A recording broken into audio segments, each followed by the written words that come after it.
Hello, good morning. आज हम लोग हिस्ट्री के बारे में एक नए स्टाइल से, नए मेथड से समझने का प्रयास करेंगे, क्योंकि हिस्ट्री जहाँ तक है वो रखने वाला सब्जेक्ट समझा जाता है, लेकिन हिस्ट्री को हम लोग अब समझने का प्रयास करेंगे एक नए मेथड से, एक नए तरीके से।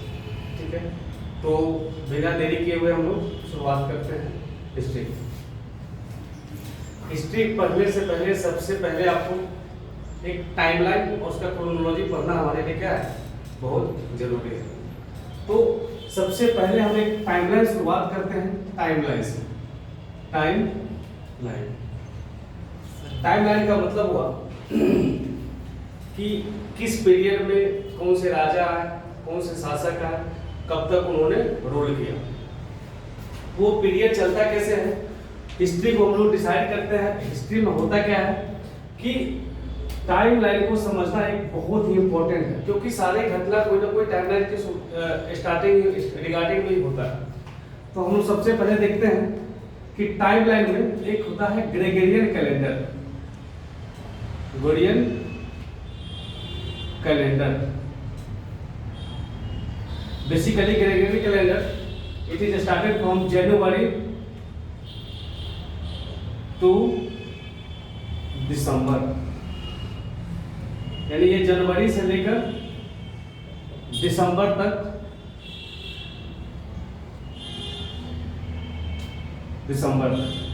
अब ये कह रहे हैं कि हम लोग इसको थोड़ा सा देखें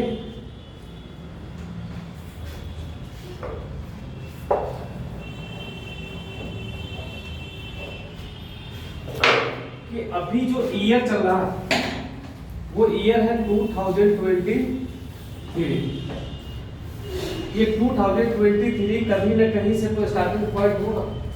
इसका मतलब ये तो नहीं है कि ये कहीं ना कहीं से स्टार्ट हुआ जो अभी तक कितना चला, आगे ये आ जाएगा कितना 2025 एंड 2030। तो ये कहीं ना कहीं से पीरियड क्या होगा, स्टार्ट होगा। ये मान लीजिए सपोज है कि ये पीरियड यहाँ से स्टार्ट हुआ, यानी यहाँ से लेकर यहाँ तक का जो पीरियड है वो कितना कंप्लीट किया है 2023, यानी यहाँ से यहाँ तक 2023 वर्ष कंप्लीट हुआ। इसका मतलब ये नहीं कि दुनिया इससे पहले नहीं, लाखों साल का इतिहास हम लोगों को मिलता है। तो इधर यहाँ से सपोज कीजिए कि यहाँ से ये 2023 स्टार्ट हुआ, तो ये पॉइंट है, ये पॉइंट और कुछ नहीं, ये पॉइंट है बर्थ ऑफ जीसस क्राइस्ट, यानी जब जीसस का जन्म हुआ वहां से अब तक कितना साल कंप्लीट कर चुके हम लोग 2000, यानी 2023 वर्ष हम लोग क्या किए हैं, अभी तक कंप्लीट किए हैं।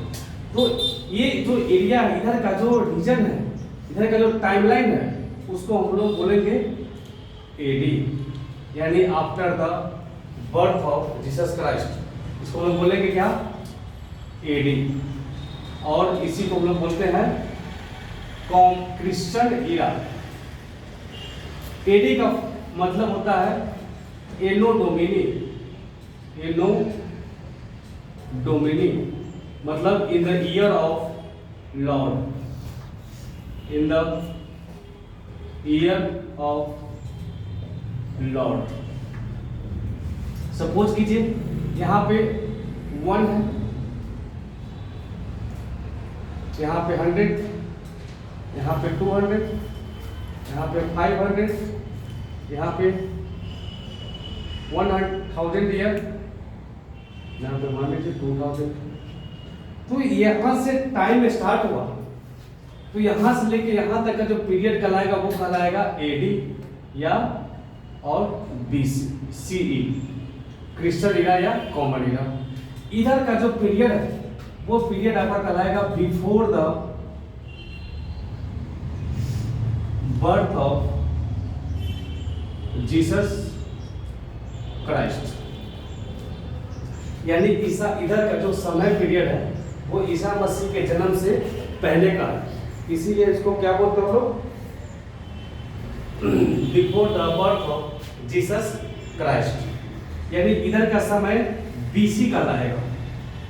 बीसी यानी इधर होगा 100 BC, 200 BC, ये BC हो जाएगा, ये 300 BC और ये मान लीजिए 1000 BC। ठीक है, अब ये कह रहा है कि 3 कैलेंडर हम लोग के हिसाब से कैलेंडर बहुत है, लेकिन हम लोग समझते हैं एक है, इसको हम लोग बोलते हैं ग्रेगोरियन कैलेंडर, ग्रेगोरियन कैलेंडर। इसको इसलिए ग्रेगोरियन कैलेंडर कहा जाता है क्योंकि इसका फाइनल वर्जन निकालने में एक पोप थे ग्रेगोरियन, उनका बहुत ज़्यादा रोल था, इसीलिए इसको कहा जाता है ग्रेगोरियन कैलेंडर। ये जनवरी से लेके दिसंबर तक चलता है। उसके बाद एक और आता है शका कैलेंडर, शका संवत या कैलेंडर बोलते हैं, शक संवत। ये कुषाण राजा कनिष्क ने इसके जारी किया था, उसका पीरियड था कहाँ 78 में, यानी ये हुआ था 78 AD में स्टार्ट हुआ था, यानी 78 AD कहाँ से होगा 78 यानी 1 से लेके 100 के बीच में आपका 78 AD आएगा, ये सब AD में है, इधर BC में।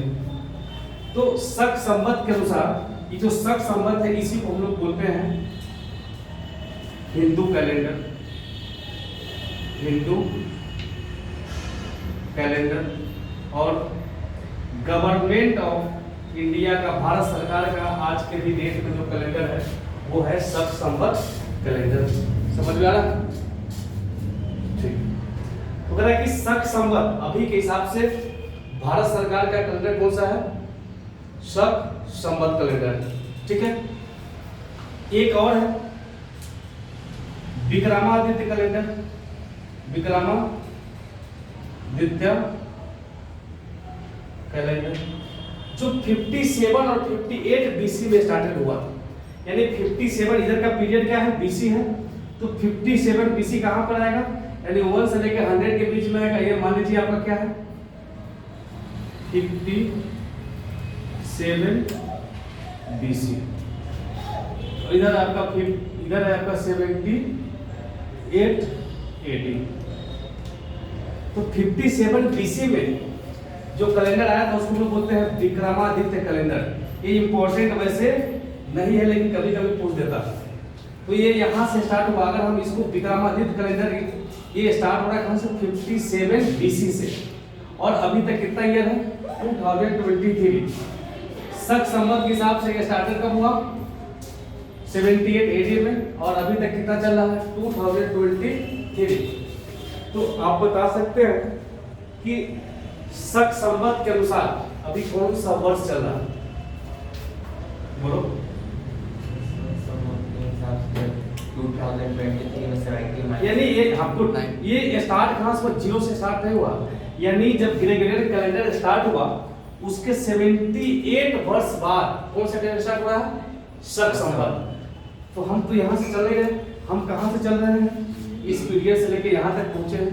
तो इतना तो मेरा इधर का छूट गया ना, ये जो पीरियड है मेरा यहाँ तक तो छूट गया, तो इतना छूटा हम उसको क्या करेंगे, माइनस कर देंगे। तो according to Shaka Samvat which year is going on 1945, तो हम क्या करेंगे इसको शक संवत, शक संवत के अनुसार हम क्या करेंगे, शक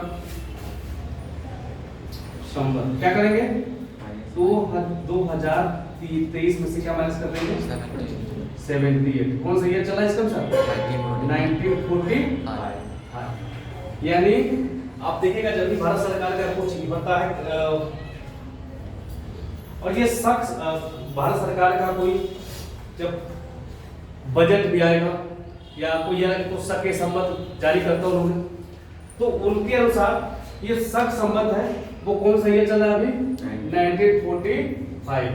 ठीक है, और ये देखिए जो शक संबंध है वो स्टार्ट कहां से होता है, चैत से लेकर फाल्गुन तक, फाल्गुन यानी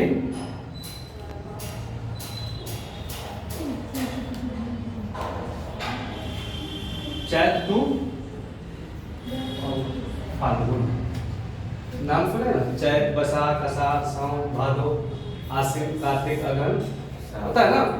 तो शक के हिसाब से हिंदी कैलेंडर, इसको हम लोग बोलते हैं हिंदी कैलेंडर या हिंदू कैलेंडर, या भारत सरकार का आपसे पूछे कौन सा कैलेंडर है तो क्या बताएगा? शक कैलेंडर, शक संवत या शक का कैलेंडर, ठीक है। और एक आता है विक्रमादित्य। ये विक्रमादित्य कितना से स्टार्ट हो रहा है? 57 BC से स्टार्ट हो रहा है। यानी ये ग्रेगोरियन कैलेंडर के शुरू होने से पहले कितना साल पहले शुरू हो गया था? हाँ, यानी 57 वर्ष। यानी इसका मतलब है कि जो अभी के दौर में हम लोग चल रहे हैं उससे ये 57 वर्ष पहले स्टार्ट हो चुका था। तो आप बता सकते हैं इसमें कि विक्रमादित्य और शक संवत कैलेंडर दोनों के बीच में गैप कितने साल का है? कितना होगा? सही 57 और कितना होगा? देखिए हाँ, ये यहाँ से स्टार्ट हो रहा है और यहाँ से स्टार्ट हो रहा है, तो ये दोनों के बीच का जो इसका जो सम होगा वही गैप हो जाएगा। तो कई बार एग्जाम में पूछ देता है कि व्हाट इज डिफरेंस बिटवीन शक संवत एंड विक्रम संवत, तो क्या हो जाएगा? 70 डिफरेंस बिटवीन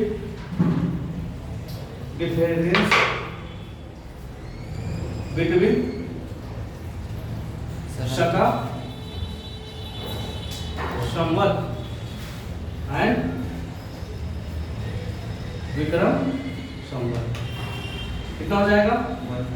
57 प्लस 78 कितना हो जाएगा? 135, यानी 135 ईयर्स का क्या हो जाएगा? दोनों में अंतर हो जाएगा। 35 होगा ना? ज्यादा हो गया सर, इसमें तो 78 उधर से ले लिया ना, तो 22 में प्लस करेंगे ना, 22 जोड़ेंगे ना। 22 में जोड़ेंगे। ये स्टार्ट कहाँ से हो रहा है? यहाँ से हो रहा है।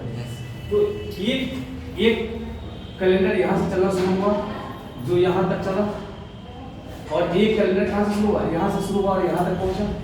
तो ये जो पीरियड है यही पीरियड ना कहलाएगा दोनों का गैप? हाँ ठीक है सर, नहीं समझ रहा है? हाँ यही दो पीरियड ना गैप कहलाएगा। बात समझ रहा? अगर इसके अकॉर्डिंग अगर पूछेगा विक्रम संवत के अकॉर्डिंग कौन सा वर्ष चल रहा है तो हम क्या करेंगे? 2023 में उसको क्या करेंगे? प्लस कर देंगे कितना? 57। अगर विक्रम संवत के अनुसार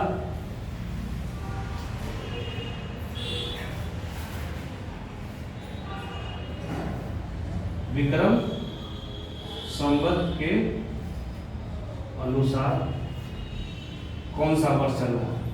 कौन सा वर्ष चल रहा है तो क्या हो जाएगा?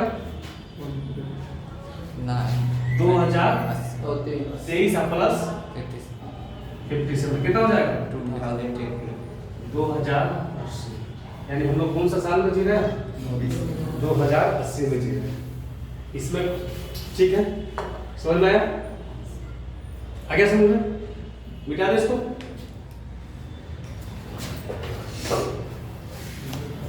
एक होता है सेंचुरी।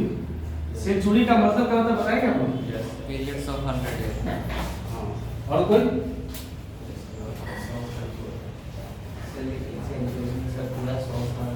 हाँ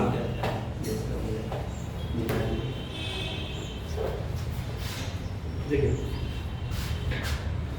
एक है सेंचुरी। हिस्ट्री में ये सब चीज जानना बहुत जरूरी है। सेंचुरी का मतलब होता है ये पीरियड ऑफ 100 इयर्स, यानी ये पीरियड ऑफ 100 इयर्स। अभी कौन सा सेंचुरी चल रहा है? 21st। ये कहाँ से शुरू हुआ था बता सकते हैं आपको? 21st century. यानी अभी जो सेंचुरी चल रहा है कौन सा है? 21st। यानी हम इसको 21st लिख देंगे। 21st का मतलब क्या होगा? 2100, 2100 यानी 2100। और ये स्टार्ट कहाँ से हुआ होगा? सर 2000 से लेके 2009 यानी 100 साल हो गया नहीं हो गया? 2001 से लेके कितना हो गया? 2100 हुआ ना? नहीं समझ रहा? 2000 से 2099 तक होता है सर। अरे 100 पीरियड हो रहा है, इसमें 100 ईयर हो रहा है ना। 2000 के बाद अगर 2001 भी आएगा तो वो कौन सा सेंचुरी कहलाएगा? 21st century. 2002 के बाद क्या होगा? 2050 होगा तो कौन सा पीरियड, कौन सा सेंचुरी होगा? 21 21st होगा। और 2000 होगा तो हाँ 2000 होगा 2000 होगा तो 2000 से शुरुआत हुआ उसकी 2000 पहले 2000 होगा तो वो 20वीं सेंचुरी होगी ना। 2000 के बाद आएगा तब हम 21 में प्रवेश करेंगे। 2000 के बाद आएंगे तब हम लोग किसमें प्रवेश करेंगे? 2100 में प्रवेश करेंगे। तो ये कौन सा सेंचुरी कहलाएगा? जैसे मान लीजिए 5th सेंचुरी का है, 5th सेंचुरी, इसका मतलब क्या हो गया? ये कहाँ से स्टार्ट होगा? ये 500 साल है और ये कहाँ से होगा? 401 से शुरू होगा। बस इसको हम लोग क्या बोलते हैं? सेंचुरी बोलते हैं। सेंचुरी क्लियर हो गया? चलिए अब थोड़ा सा इंडियन हिस्ट्री के बारे में।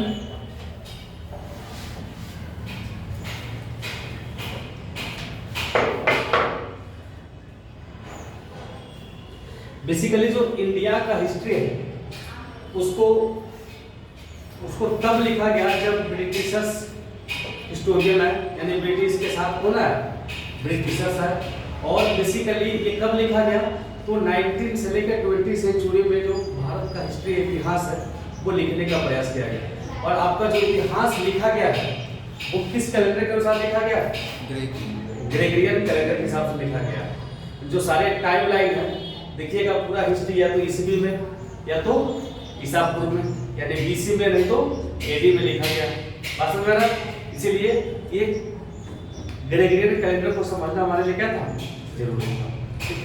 तो बेसिकली आप देखिएगा तो हिस्ट्री को एक अच्छे तरीके से समझने के लिए इसको 3 भाग में डिसाइड किया गया।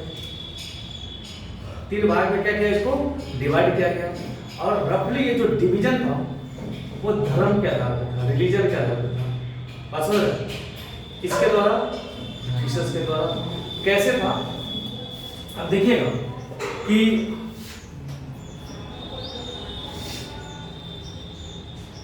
हिस्ट्री को हम लोग रफली, या जो ब्रिटिशर्स थे, आप देखिएगा कि उसको धर्म के नाम पे क्या हुआ? रिलीजन के, on the basis of religion.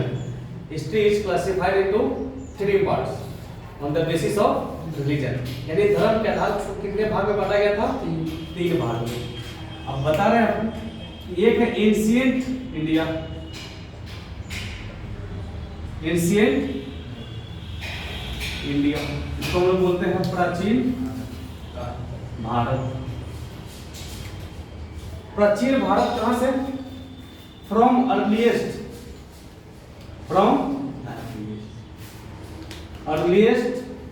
To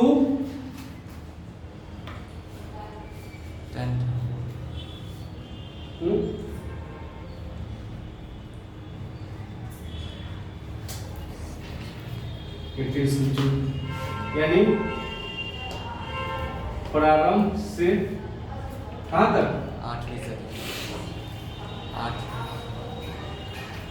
8वीं शताब्दी। बात सुना क्या?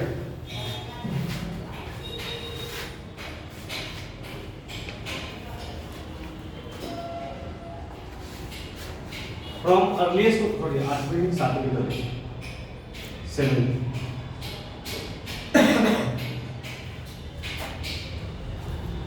7वीं शताब्दी तक। आप देखिएगा इसको हम लोग कहते हैं क्या? इस पीरियड को हम लोग क्या बोलते हैं? प्राचीन भारत। प्राचीन भारत। इस पीरियड में आप देखिएगा इसको एक गोल्डन पीरियड ऑफ हिंदू बोला जाता है इसको। तो एंशिएंट इंडिया, प्राचीन भारत, ये इसकी शुरुआत कहां से? प्रारंभ से लेके 7वीं शताब्दी तक। तो ये कैसे किया गया? आप देखिएगा कि इस पीरियड को कहा जाता है कि Hindu golden period of Hindu history. इसमें आए आपको जैन, बौद्ध,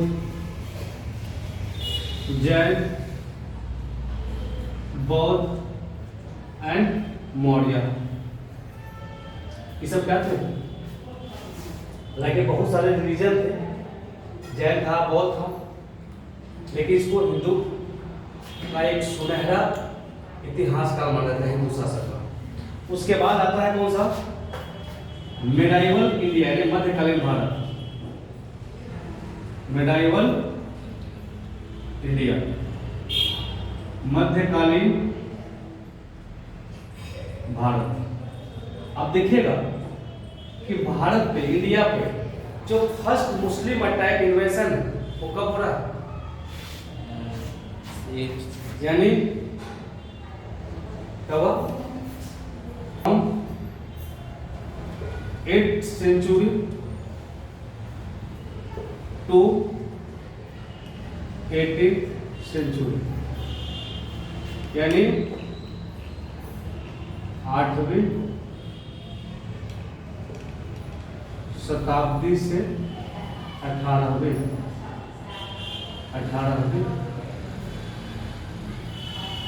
शताब्दी, इसको लोग बोलते हैं मध्यकालीन भारत। ये इस पीरियड में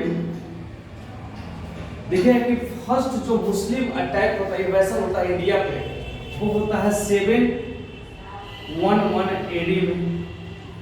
कौन था? तो एक अरब कमांडर था, उसका नाम था मोहम्मद बिन कासिम।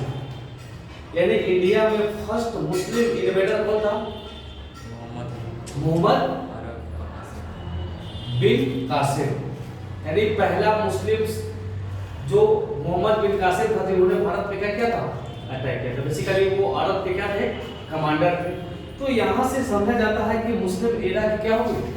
शुरुआत हुई। तो इसको इस्लाम के आधार पर क्या किया? बांटा। यहाँ पे 1701 AD 711 इस AD में या ईस्वी में मोहम्मद बिन कासिम क्या था? मोहम्मद बिन कासिम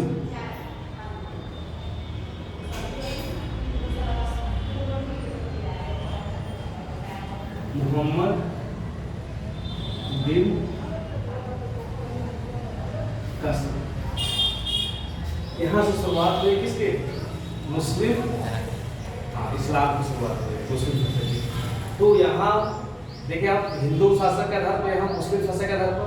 और 18th सेंचुरी, इसको बोलते हैं मॉडर्न इंडिया।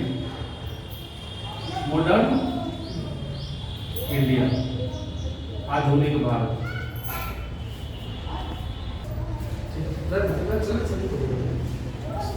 आधुनिक भारत, इसकी शुरुआत कहाँ से हुई? यानी 18th सेंचुरी टू ऑनवर्ड।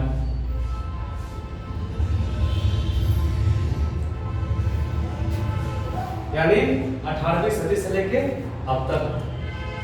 इसको हम लोग बोलते हैं कौन सा? Modern India. मॉडर्न इंडिया में देखिएगा कि 1707 में, यानी 1707 में औरंगजेब डाइड। औरंगजेब की मृत्यु कब होती है? 1707 में।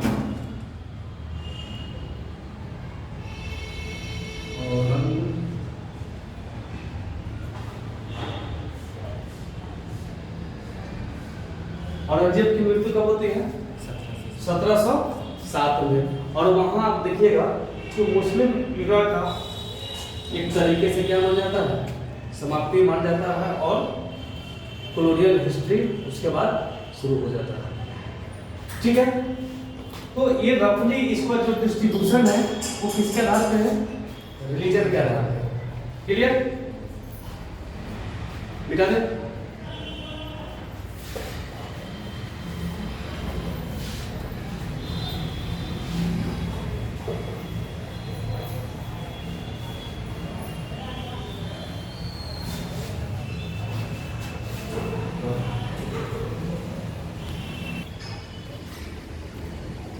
हिस्ट्री का नाम क्रोनोलॉजी देखते हैं। क्रोनोलॉजी का मतलब हो गया कालक्रम, कौन सा पहले आया, पहले ग्रेजुअली डेवलपमेंट हुआ और एक क्रमिक विकास के रूप में ही मानव यहाँ तक आज तक पहुंचा है ना। तो क्रोनोलॉजी को थोड़ा समझते हैं। क्रोनोलॉजी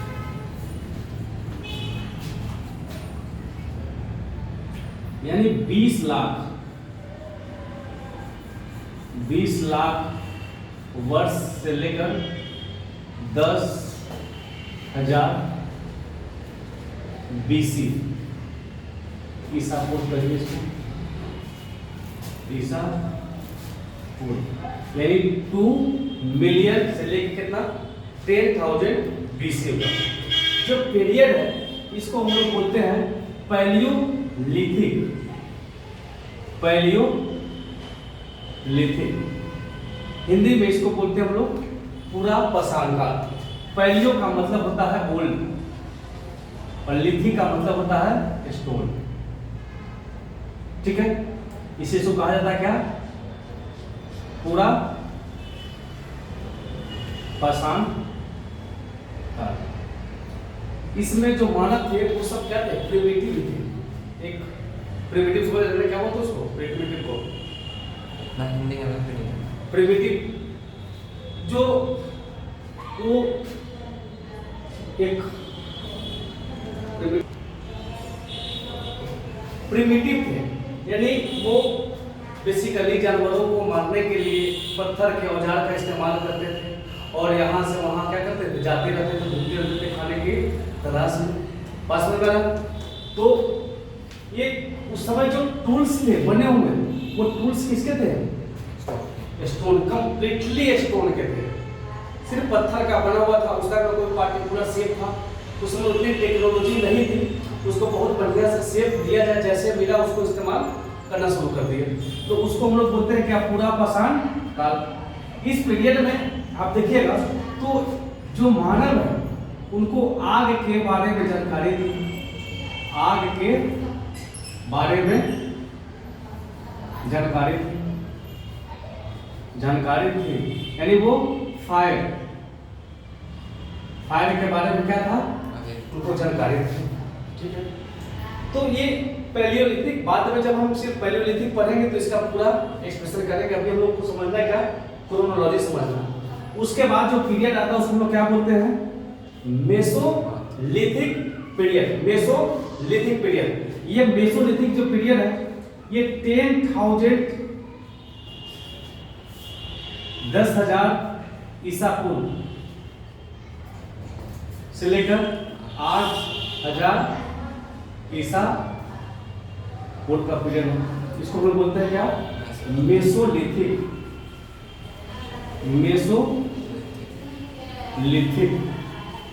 हिंदी में बोलते हैं इसको मध्य पाषाण। हाँ, मध्य पाषाण। ठीक है, कुछ तो चेंज हुआ तभी तो हम इसको इस पीरियड में डाले हैं। यहाँ पे सिर्फ लोग किसके बारे में जानकारी थे, आग के बारे में जानकारी थी। यानी पूछेगा कि आग के बारे में जानकारी इंसान को कब हुआ था, क्या बताइएगा, पैलियोलिथिक। लेकिन मेसोलिथिक में क्या था कि आप देखिएगा कि माइक्रोलिथ, हिंदी में चलते जो ब्लेडेड टेक्नोलॉजी है, यानी वो पॉलिश करना, स्टोन को पॉलिश करना, धारदार करना क्या हो गया, सीख लिया। बस में ना, तो एक तरीके से क्या हुआ, ब्लेडेड टेक्नोलॉजी की तरफ बढ़ा। पहले के पत्थर में पहले इतने जानकारी नहीं थी लोगों को कि वो पत्थर को क्या करे, एक पॉलिश कर सके, धार बना सके, नुकीला बना सके। लेकिन मेसोलिथिक पीरियड में क्या हो गया, हाँ, मेसोलिथिक में क्या हो गया कि पत्थर को पॉलिश जैसे धारदार बनाना सीख लिया। जैसे पत्थर को पॉलिश और धारदार बनाना सीखा। ठीक है, उसके बाद इसी पीरियड में यानी मेसोलिथिक पीरियड में, इस मेसोलिथिक पीरियड में ही अर्लीस्ट एविडेंस ऑफ डोमेस्टिकेशन, यानी सबसे पहले पशुपालन का जो साक्ष्य है वो कहाँ मिलता है, मेसोलिथिक।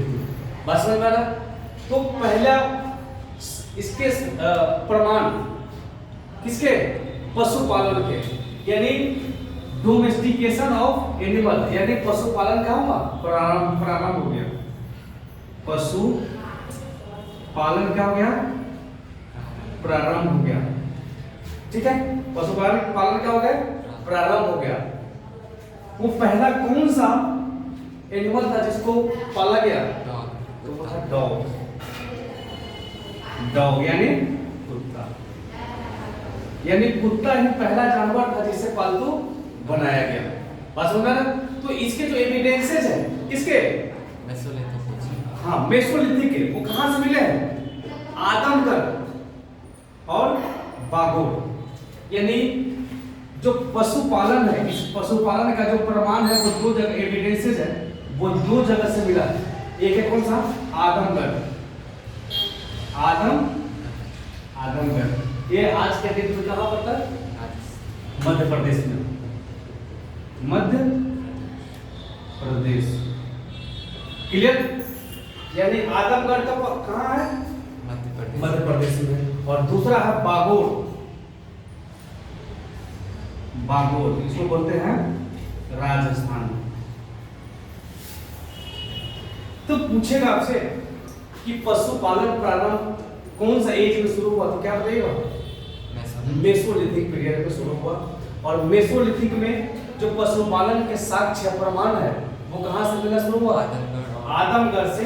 आदमगढ़ कहाँ है, मध्य प्रदेश में। और राजस्थान कहाँ, ये बागोर कहाँ है, राजस्थान। क्लियर हुआ, समझना क्या? चलिए ठीक।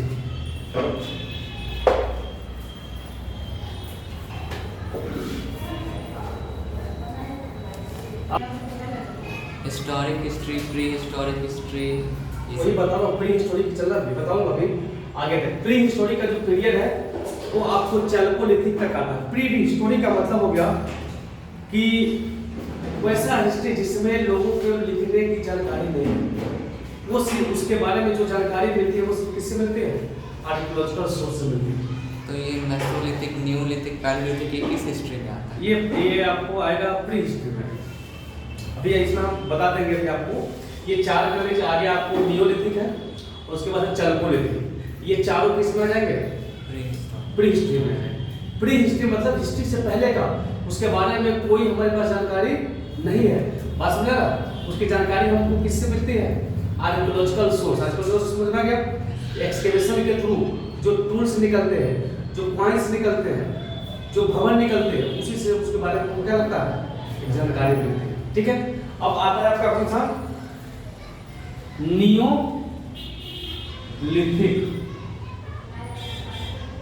इसको बोलते हैं नव पाषाण काल,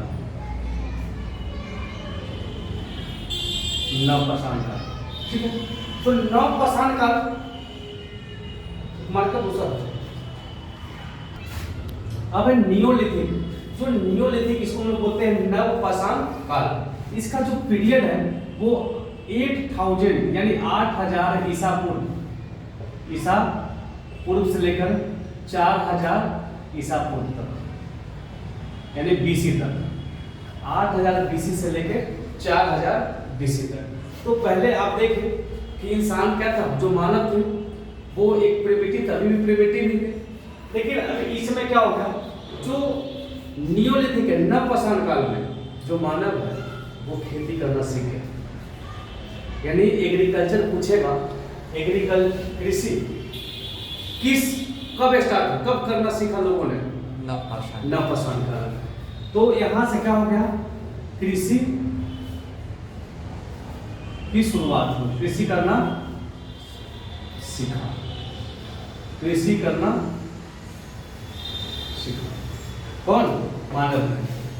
तो जब कृषि करना सीख जाए तो लाइफ क्या हो जाएगी, सेटल्ड हो जाएगी।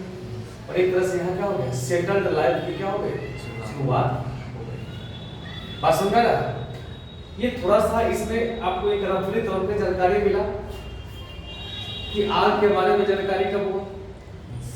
ठीक है, उसके बाद डोमेस्टिकेशन कब स्टार्ट हुआ, पॉलिश स्टोन टूल्स कब करना सीखा, यानी जो टूल्स थे स्टोन के उसको पॉलिश करना हम समझ रहे हैं ना, उसको थोड़ा सा चमकाना, थोड़ा धार बनाना, लूप के लिए बता कि जानवरों को क्या हो आसानी से मारा जा सके, आसानी से शिकार किया जा सके।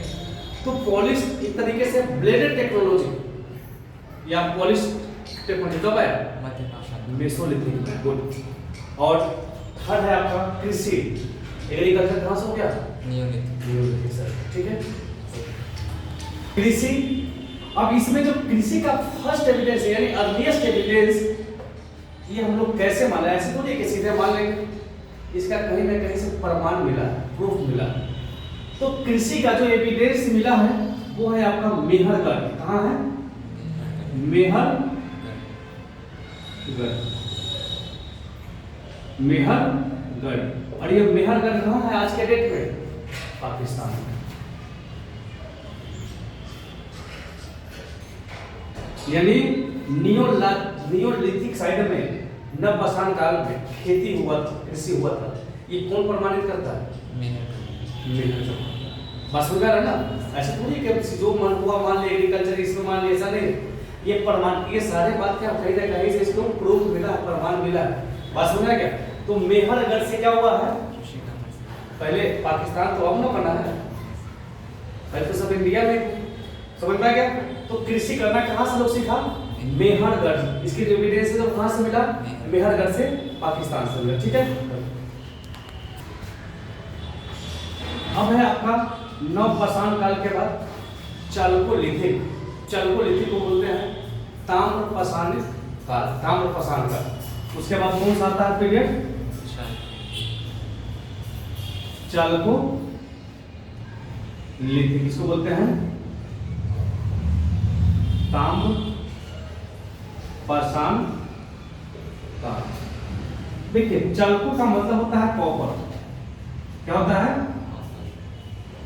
कॉपर। और लिथिक का मतलब पहले बताया आपको, पैलियोलिथिक में लिथिक का मतलब होता है स्टोन।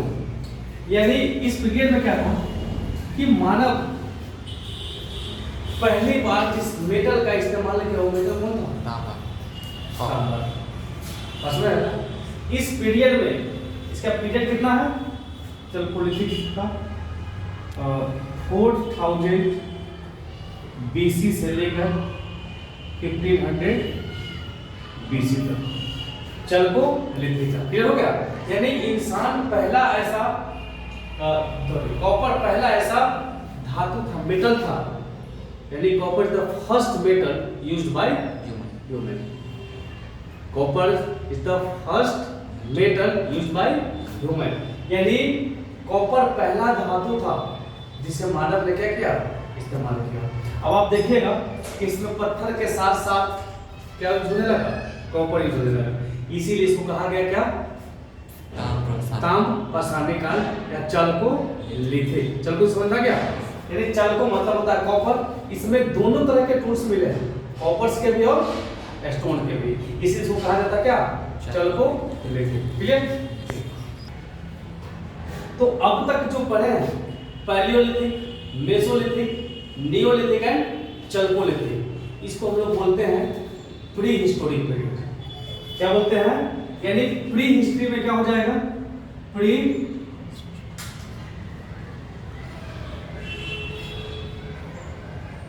हिस्ट्री। इसको बोलते हैं प्रागैतिहासिक काल। प्रागैतिहासिक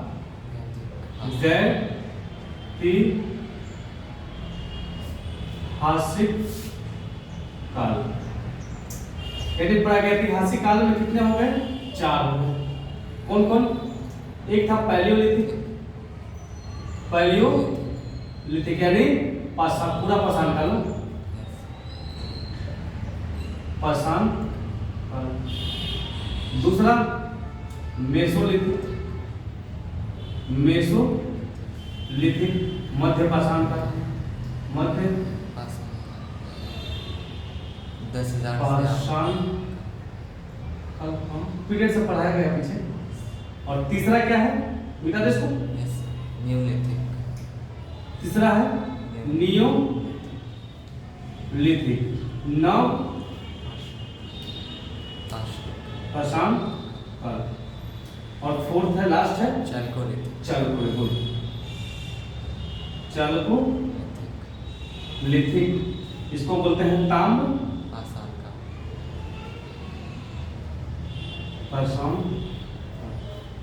यदि इसको प्री हिस्ट्री इसलिए कहा जाता है कि these people did not know art of writing।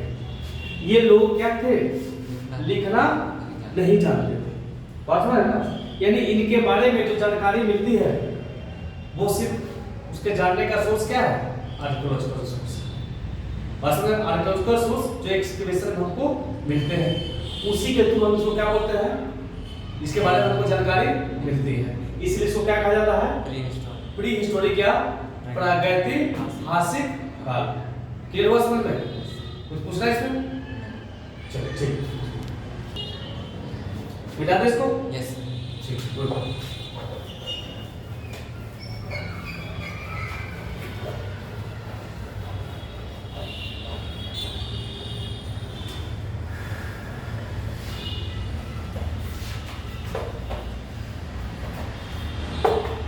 अब पूरी हिस्टोरी के बाद कौन आएगा? Proto history. प्रोटो हिस्ट्री में अभी आप सुने होइएगा कि इंडस वैली सिविलाइजेशन, सिंधु घाटी की सभ्यता। और सिंधु घाटी तो जानते हैं कितना क्वेश्चन से पूछा जाता है। जब सिंधु घाटी सभ्यता पढ़ेंगे तब इसके बारे में, अभी तो हम क्रोनोलॉजी पढ़ रहे हैं, तो इसको मोटा मोटी हमको अभी पढ़ना, ये सारी चैप्टर बाय चैप्टर खोलेंगे। जैसे पैलेयोलिथिक पढ़े हैं, फिर पैलेयोलिथिक को पढ़ेंगे, कहाँ से क्या टूल्स मिले, कौन कौन से टूल्स मिले, खुरचनी है, वो सब पढ़ेंगे। उसका हैंड एक्स वाला सब है। उसके बाद मेसोलिथिक में कहाँ टूल्स मिले, न्यूलिथिक में कहाँ में, चल्कोलिथिक कहाँ में, तो बाद में हम चैप्टर बाय चैप्टर पढ़ेंगे। अभी हम लोग क्या पढ़ रहे हैं? इसको क्रोनोलॉजी पढ़ रहे हैं। तो रफली अभी आप देखिएगा इसमें कि एक प्रोटो हिस्ट्री की शुरुआत हो रही है। प्रोटो हिस्ट्री का मतलब हो गया कि इंडस वैली सिविलाइजेशन कब से हो रहा है? इसका 27 ईयर है। इंडस वैली सिविलाइजेशन यानी सिंधु घाटी सभ्यता। घाटी सभ्यता। समझ में आ रहा? सिंधु घाटी की सभ्यता कितना पीरियड क्या है इसका? 2700 BC से लेकर कितना 1800 BC। क्लियर? ये तो बहुत कॉमन है। बेसिकली सिंधु जो इंडस रिवर है वहीं पे ये फ्लोरिश हुआ। सर सिंधु घाटी सभ्यता प्री हिस्टोरिक में भी उसका कुछ टाइम आ गया ये प्रोटो हिस्ट्री में है। हाँ प्रोटो हिस्ट्री बता रहा हूँ। तो सिंधु घाटी सभ्यता के बारे में जो ये लिखना तो जानते थे, लेकिन जो इसका स्क्रिप्ट है,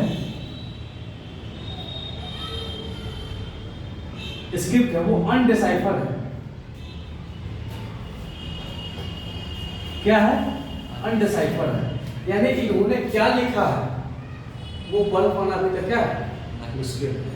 सबसे जो पुराना स्क्रिप्ट, जो सबसे पुराना जो इंस्क्रिप्शन पढ़ा गया अभी तक हिस्ट्री में, वो 200 to 300 BC में जो अशोक का इंस्क्रिप्शन था, बात समझे ना, उसको पढ़ा है जेम्स प्रिसप ने 1837 में, 1837 में, बात समझा। लेकिन इसके बारे में इन्होंने क्या लिखा है अभी तक पढ़ पाना क्या है?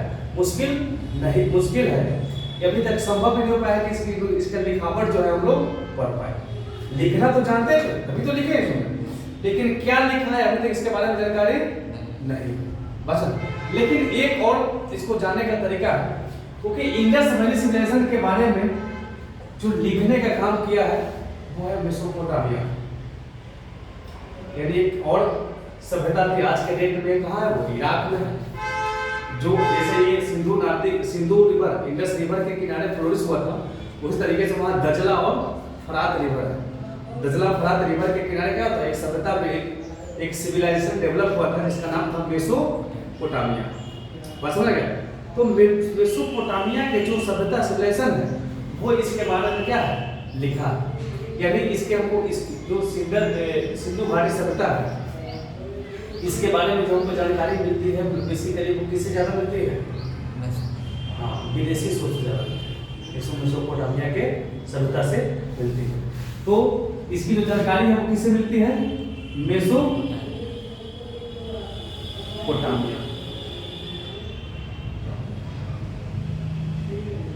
मेसोपोटामिया की सभ्यता से। बात समझा गया ना? इसकी जानकारी हमको कहाँ से मिलती है? मेसोपोटामिया की सभ्यता से मिलती है, क्योंकि इनका लिखावट तो हम पढ़ नहीं पाए हैं, लेकिन मेसोपोटामिया वाले ने जो इसके बारे में लिखा है उसको पढ़ के तो हम इसके बारे में क्या कर सकते हैं? जान सकते हैं। ये पहला अर्बन सभ्यता था, शहरी सभ्यता थी। कैसा था ये? शहरी सभ्यता। थी। प्रथम यानी प्रथम शहरी सभ्यता क्या थी? ये अर्बन सिविलाइजेशन था। अर्बन मतलब समझ रहे हैं ना, जो शहर में होता है, शहर में क्या होता है? नाली होता है, पक्के की मकान होती है, खिड़कियां होती है मकान में, और मकान किसका बना होता है? ब्रिक का बना होता है। तो ये सारे फीचर आज से कितना मोटा मोटी 5000 साल पहले ये था, उसी में बोला जैसा है। तो इंडस वैली सिविलाइजेशन समझ में आ गया? जब हम इसको पढ़ेंगे इंडस वैली सिविलाइजेशन के बारे में, तो ये कितने एरिया में डेवलप, इसका विस्तार था, एक्सटेंशन था, इसके सबसे इधर साउदर्न नॉर्दर्न मोस्ट ईस्टर्न क्या है वाइड ऊपर हम कौन कौन सा स्टेट में फैला हुआ था, कहाँ से कहाँ क्या क्या चीज मिले, कौन सा मुहर मिला, कौन सा स्टाम्प मिला, वो जब इसको हम लोग पढ़ेंगे उसके बाद में पढ़ेंगे। ठीक है, ये समझ में आ गया? ये क्या था? एक शहरी सभ्यता। ठीक है, इसको हम लोग क्या बोलते हैं? Proto history. प्रोटो हिस्ट्री, बात समझा? और इसको हम लोग बोलते हैं इंडस वैली सिविलाइजेशन को एक ब्रोंज एज के भी नाम से जाना जाता है। किस नाम से जाना जाता है इसको? Bronze as. ब्रोंज को हिंदी में ब्रोंज युग, ब्रोंज एज बोलते हैं इसको, यानी कांस्य युग। कांस्य पता नहीं क्या कांसा ही होता है ना, कांस्य। ठीक है, यानी ब्रोंज एज। ब्रोंज क्या है? ये एक नेचुरली अकर नहीं होता। ब्रोंज क्या होता है? ये एले है, ये क्या है? मिश्र धातु है। किसका मिश्र धातु है? तो आप देखिएगा टीन का और कॉपर का, ये जो ब्रोंज है वो किसका मिश्र धातु है? टीन का और कॉपर का है। तो टीन बेसिकली आप देखिएगा उस समय टीन कहाँ मिलता था? अफगानिस्तान में। यानी टीन कहाँ मिलता था? अफगानिस्तान में। और कॉपर कहाँ मिलता था? राजस्थान में। यानी दोनों को मिलाकर जिस मेटल्स नया क्या था? एले बनाया था, मिश्र धातु बनाया था, उसका नाम क्या था? ब्रोंज, यानी कांसा। बात समझ में आ गया?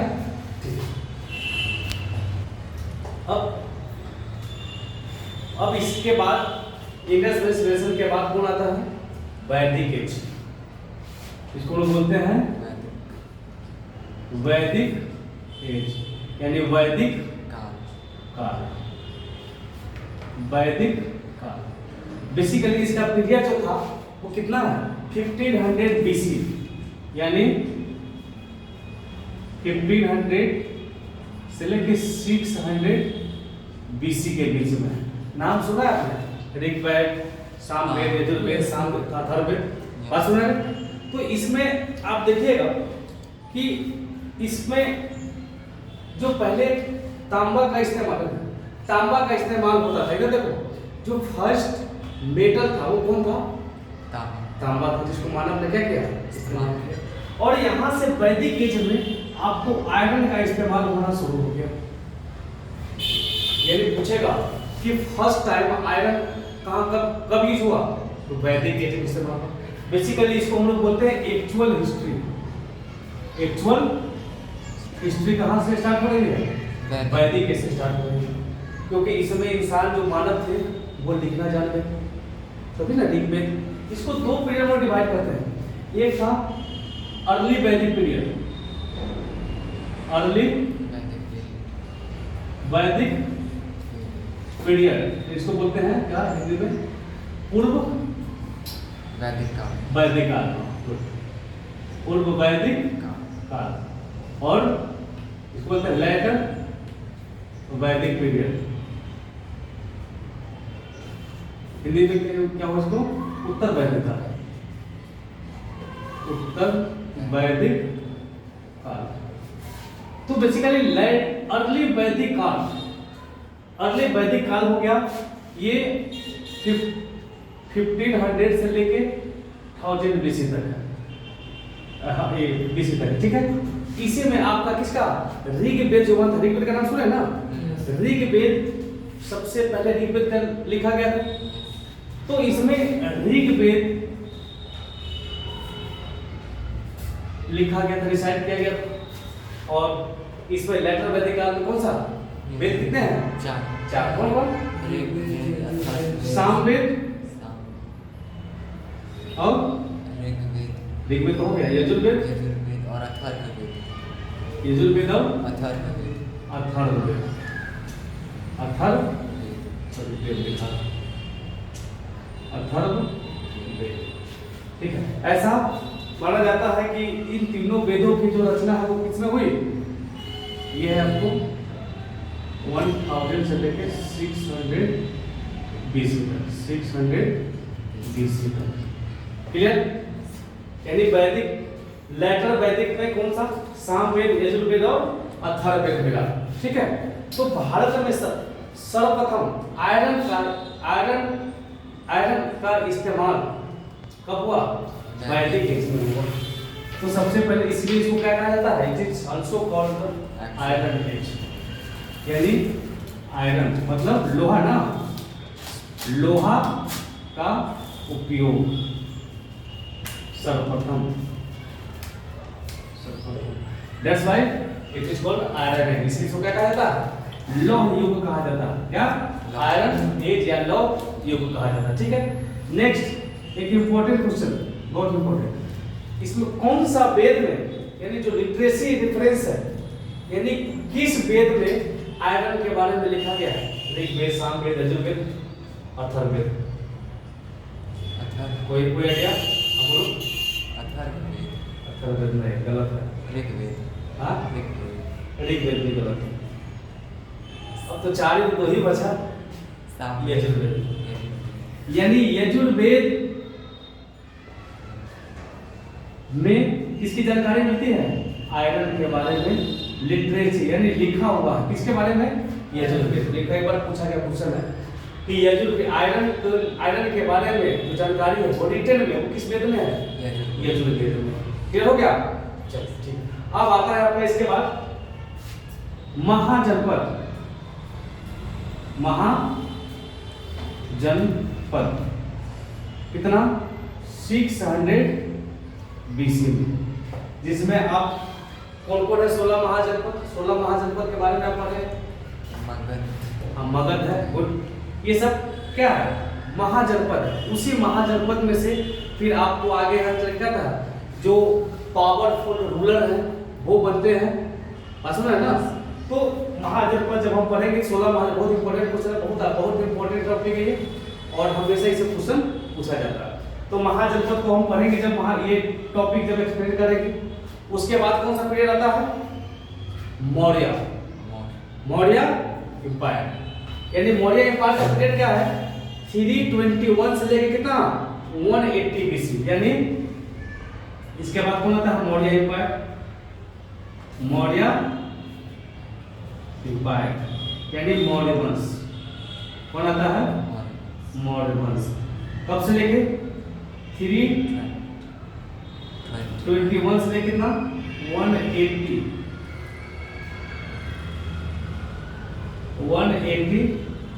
BC।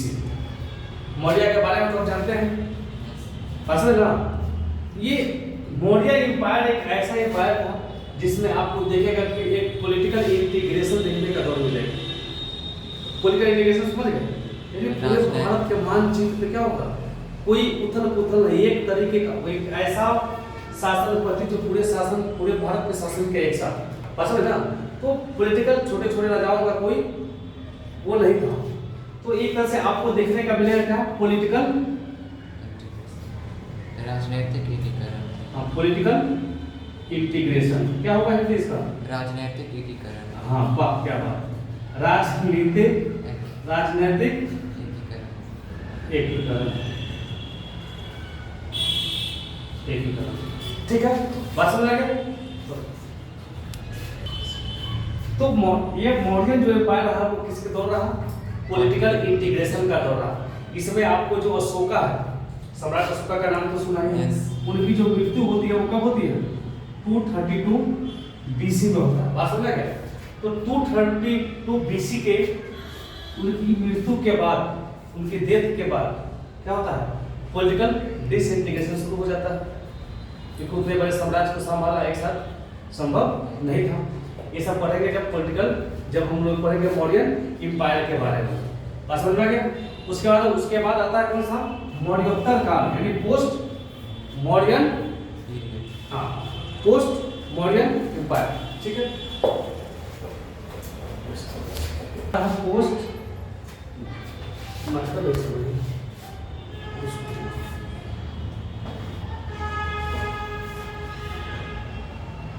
पोस्ट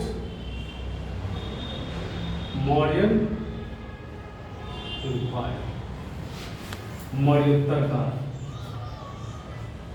मौर्योत्तर काल। इसकी जो पीरियड है वो 200 BC से लेके कहाँ 300 AD तक, यानी 200 BC से लेकर कहाँ तक 300 AD तक। अब कितना हम लोग आ गए AD में आ गए, यानी अब बर्थ ऑफ जीसस क्राइस्ट के बाद का जो पीरियड है वो क्या हो गया, वो शुरू हो गया। बात समझा क्या? तो ये जो आप देखिएगा ये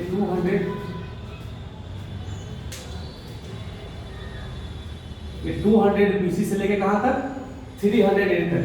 ये जो पीरियड रहा है एक तरीके से पॉलिटिकल डिसइंटीग्रेशन, डिसइंटीग्रेशन क्या बोलते हैं इंग्लिश का, चलिए ठीक है, पॉलिटिकल डिसइंटीग्रेशन का पीरियड रहा, ठीक है। पोस्ट मॉडर्न एम्पायर हो गया, उसके बाद कौन सा पीरियड आता है, गुप्ता पीरियड। अब इसके बाद आता है अपना गुप्ता पीरियड,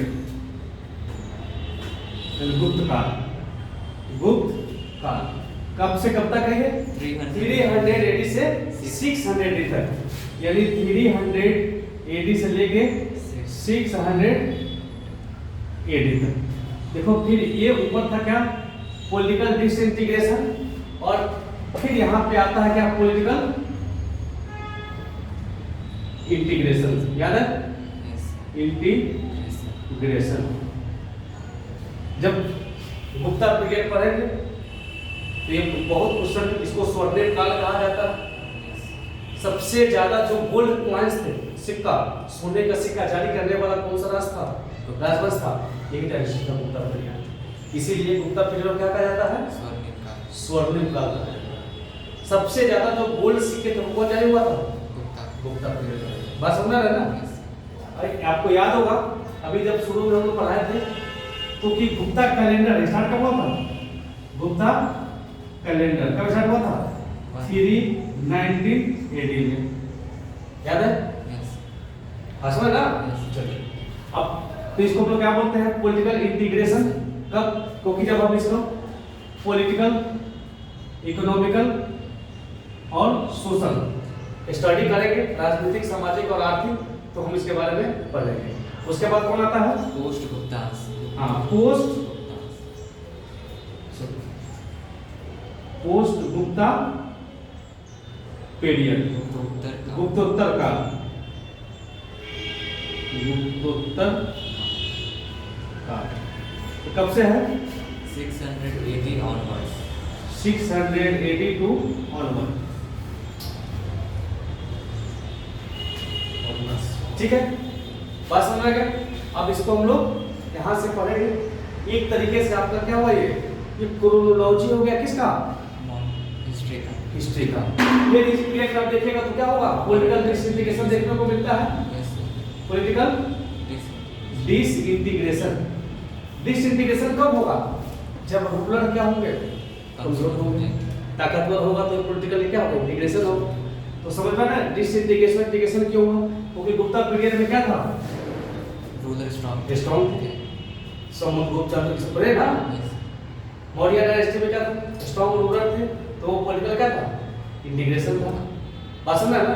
ठीक है। तो आप देखिएगा इसका जो क्रोनोलॉजी है, एक बार आ रहा है पॉलिटिकल इंटीग्रेशन, एक बार डिसइंटीग्रेशन, फिर एक बार इंटीग्रेशन और फिर एक बार डिसइंटीग्रेशन आ रहा है ना।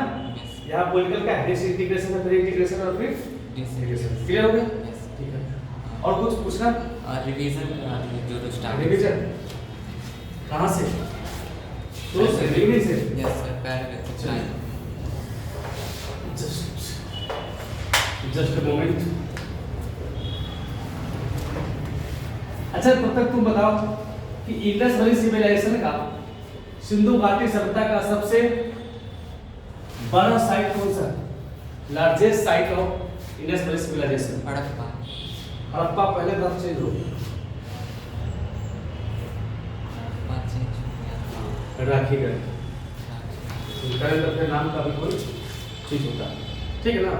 तो आप देखें थे कि प्री हिस्टोरिक यानी प्रागैतिहासिक काल, प्री हिस्ट्री, प्री हिस्ट्री में देखे थे कौन कौन सा था, आपको याद होगा।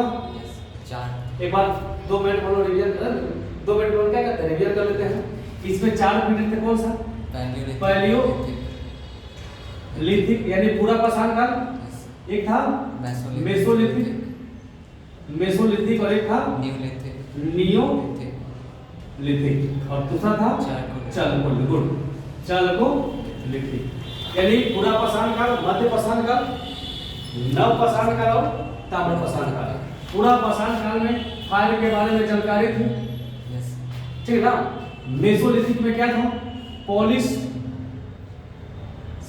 Stone tools, stone and domestication of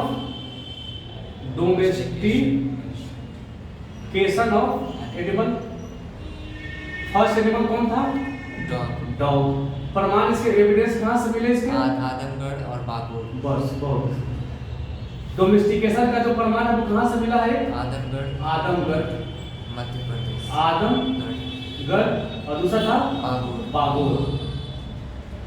बागुर पड़ता है आपका राजस्थान में और आदमगढ़ पड़ता है मध्य प्रदेश।